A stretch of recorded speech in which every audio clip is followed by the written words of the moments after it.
Let me tell you what happened. It all started with a phone call at 3 in the morning. Nobody calls at that hour with good news.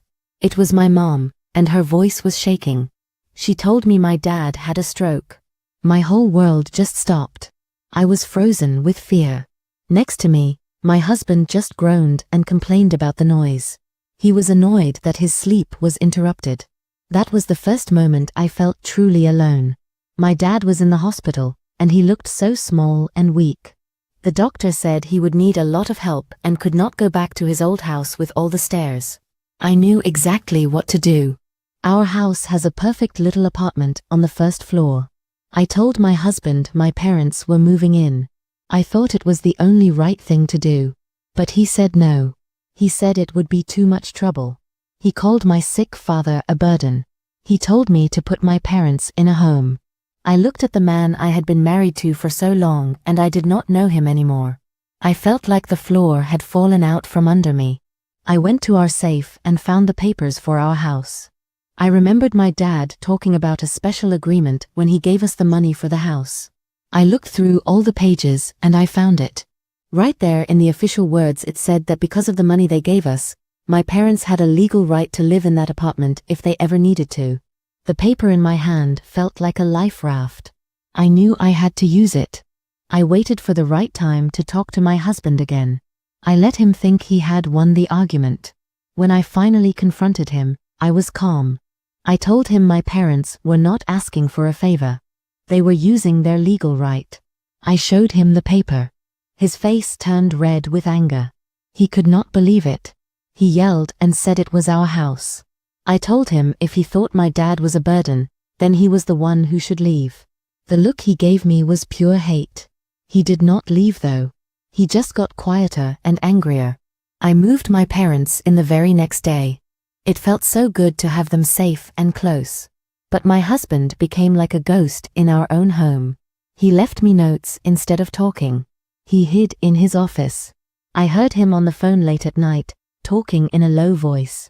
I knew he was not giving up. He was planning something. A week later, a man came to the door and handed me an official envelope. I opened it and my heart sank. It was divorce papers. But it was not just that. He was challenging the agreement about my parents. He was trying to get a judge to throw it out and force us to sell the house. I stood there holding those papers, feeling a new kind of fear. I had won the first fight to protect my parents, but now a much bigger and uglier battle was just beginning. I had my family with me, and I knew I was right, but I also knew my husband would fight dirty. The question was, how much was I willing to lose to win? The first thing I did was call a lawyer. My hands were shaking so bad I could barely dial the number. I found someone my friend recommended, a woman named Linda who specialized in family law. I sat in my car to talk to her, away from my parents and the listening walls of the house. I told her everything, my voice a rushed whisper. I told her about the down payment, the lifetime right clause, my dad's stroke, and now these divorce papers that were trying to take it all away. Linda listened without interrupting. When I was done, she was quiet for a moment. Then she said, "Okay, Sarah. Take a deep breath. What your husband is doing is a common intimidation tactic. He's trying to scare you into giving up your rights and your parents' rights. We are not going to let that happen." Her voice was so calm and sure, it was like an anchor in a storm. She explained that the clause in the deed was very strong. It was attached to the property itself, like a covenant, and it would be very difficult for my husband to break. She said his claim of undue influence was weak, especially since he signed it willingly. Hearing her say that felt like I could breathe again for the first time since that envelope arrived. But she also warned me. "This won't be cheap, and it won't be fast," she said. "He's going to throw everything he can at you to drain you emotionally and financially. You need to be prepared for a long, ugly fight." I told her I was prepared. I had to be. For my parents. For my kids. For myself. I went back inside and put on a brave face for my mom and dad. I told them not to worry, that my husband was just throwing a tantrum and that the lawyer said everything was going to be fine. I could see the doubt in my mom's eyes, but she nodded and squeezed my hand. My dad just looked tired and sad. I hated that I was putting them through this on top of everything else. The next few weeks were a strange kind of torture. My husband and I lived in the same house like two opposing armies in a frozen trench. We communicated only through our lawyers. He stopped even leaving notes. He would send text messages about the kids' schedules. I am picking up our son from practice at 6. That was it. The house felt divided, with his territory being his study and the master bedroom, and my territory being the kitchen, the living room, and my parents' suite. The kids felt the divide. My son became quiet and withdrawn. My daughter started asking a lot of questions about why Daddy was so angry all the time. I tried to answer as best I could without bad-mouthing their father, but it was an impossible tightrope to walk. I found myself constantly reassuring them that we all loved them very much, even if Mommy and Daddy were having a hard time right now.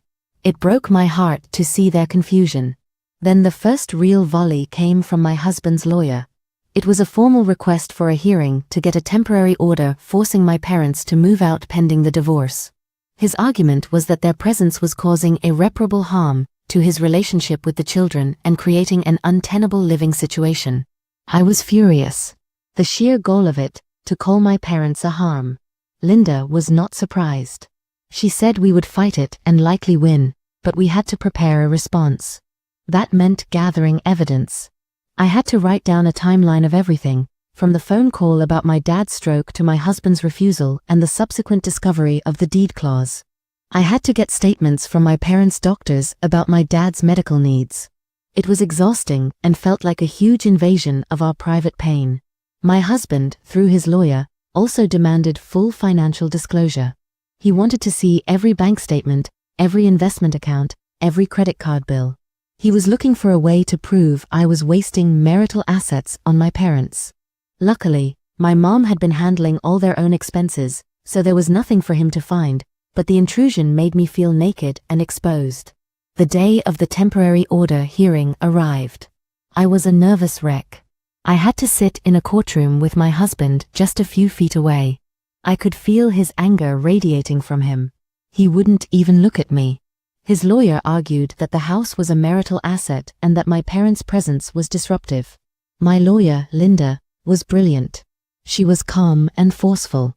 She presented the deed with the lifetime right clause.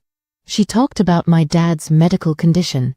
She framed it as me simply upholding a legally binding agreement that my husband himself had signed. The judge, a serious-looking woman with sharp eyes, listened carefully. She asked my husband's lawyer a few pointed questions. "Did your client sign this document?" she asked. The lawyer had to admit that he had. "And is there any evidence the plaintiff was coerced or under duress at the time of signing?" The lawyer mumbled something about not having that evidence at this time. The judge then denied the temporary order. She said my parents had a clear legal right to be there and that my husband had failed to demonstrate any immediate harm that outweighed that right. It was a victory. A small one, but it felt huge. As we walked out of the courtroom, my husband finally looked at me. There was no anger in his eyes anymore. It was something colder, more calculating. It was the look of a man who had lost a battle but was far from surrendering the war. He had tried to push me over quickly, and it hadn't worked. Now I knew he would settle in for a long siege. The relief of winning was instantly mixed with the dread of what he would try next. The fight for my home was far from over, but I had proven I could stand my ground. I had my parents, my children, and the law on my side. For the first time, I truly believed that maybe, just maybe, I could win this. But the cost was already so high, and I knew the hardest parts were still to come. The win in court was a sweet, sharp breath of air, but it didn't change the atmosphere at home. If anything, it got worse. My husband became a master of passive aggression. He didn't yell, he just made his presence a constant, icy reminder of his displeasure. He started using the kitchen at random hours, clattering pots and pans late at night, making a show of cooking single meals for himself. He would accidentally unplug the small refrigerator in my parents' suite where my mom kept my dad's medications, claiming he needed the outlet for his laptop. I started taking pictures of the plug every morning as proof. It was a war of tiny, exhausting cuts. My lawyer, Linda, told me to document everything, so I filled a notebook with dates and times and petty incidents. It felt silly writing down he moved my mom's chair, or he used all the milk and didn't replace it, but Linda said it painted a picture of a hostile living environment, which could be important later. The financial strain started to become real. My husband and I had always shared a joint account for household bills, but he suddenly stopped contributing his share. I got a notification from the bank that he had opened a new individual account. Our mortgage payment was due, and I had to use my personal savings to cover it. When I texted him about it, his reply was just one word: discuss with my lawyer. I felt like I was being squeezed from all sides. My mom, seeing the stress on my face, tried to give me money from their limited savings. I refused, of course, but the offer broke my heart all over again. They were supposed to be safe here, not feeling like a financial burden. I had to find a way to stabilize things. I talked to Linda about my options. She said we could file a motion for temporary spousal and child support, forcing him to contribute financially while the divorce was pending. It was another fight, another court date, but I had no choice. I was running out of money, and the pressure was immense. Meanwhile, I tried to create a sense of normalcy for my kids. We had movie nights in my parents' suite with popcorn. I helped my dad with his physical therapy exercises in the living room, turning them into a game for my daughter. We were building a small island of happiness inside the besieged house. My husband never joined. He remained in his study, a silent, brooding storm cloud. One afternoon, my son came to me, his eyes downcast. He said his dad had told him that Grandpa was the reason our family was falling apart. I had to bite my tongue so hard I tasted blood. I hugged my son tight and told him that was absolutely not true. I explained that Grandpa being sick was a test of a family's strength, and we were going to pass that test by sticking together and helping each other. It was the truth, but it felt weak against the poison his father was spreading. This was the new front in the war, the fight for my children's hearts and minds, and I was terrified of losing it. The legal battle was one thing, but this emotional war was so much harder. I was holding the line, but I was getting tired. The question was no longer just about winning the house, but about how much of our family would be left standing when the dust finally settled. The financial pressure became unbearable. I had to use nearly all of my personal savings to cover the second mortgage payment. I felt a constant, low-grade panic, like a humming in my veins. I called Linda, my voice tight with stress. "He's trying to starve me out," I told her. She was practical, as always. Then we hit back. We file for temporary support. It's standard in these situations. The court will make him pay his share to maintain the status quo for you and the children. The paperwork felt endless. I had to list every single expense, from the electricity bill to my daughter's ballet lessons. It was humiliating, laying our entire life bare for a judge to pick over. A court date was set for 3 weeks away. 3 weeks felt like a lifetime. In the meantime, I had to get creative. I started clipping coupons. I stopped buying any food that wasn't strictly necessary. I told the kids we were on a fun budget and started renting movies from the library instead of going to the theater. My mom noticed. She started quietly buying groceries, slipping a gallon of milk and a loaf of bread into the cart when we went to the store together.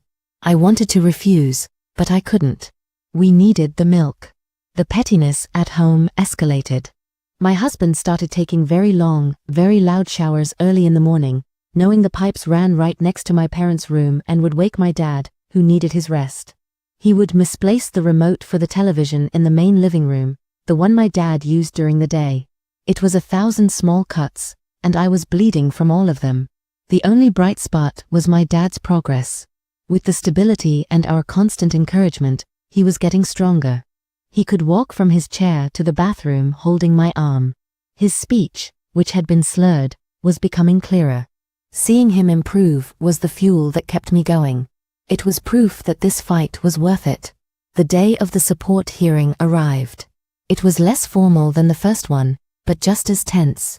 My husband's lawyer argued that I was capable of working more hours, even though I had cut back to care for my dad. He made it sound like I was choosing to be a financial drain. Linda was ready. She presented my budget, my pay stubs, and the records showing my husband had unilaterally stopped contributing. She also submitted a short statement from my mom's doctor outlining my dad's care needs. The judge, a different man this time, listened patiently. He ruled quickly. He ordered my husband to immediately resume paying half of the mortgage and utilities and to pay me a set amount each month for child support and a smaller amount for spousal support, retroactive to the date he stopped paying. It was another victory. It meant I could breathe.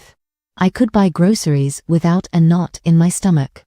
As we left the courtroom, my husband walked past me, his shoulder brushing mine deliberately. He leaned in close, his voice a low, venomous whisper only I could hear. "You can have your blood money. It doesn't change anything. This house will be sold. I'll make sure of it." He walked away, and a cold dread settled in my stomach. The money was a tactical win, but his words were a promise. The legal battles were just the opening moves. He was digging in for a long, brutal war of attrition, and he had more resources and far less to lose than I did. I had the law, but he had a bottomless well of spite. The fight for our future was just beginning, and the cost was already more than I had ever imagined.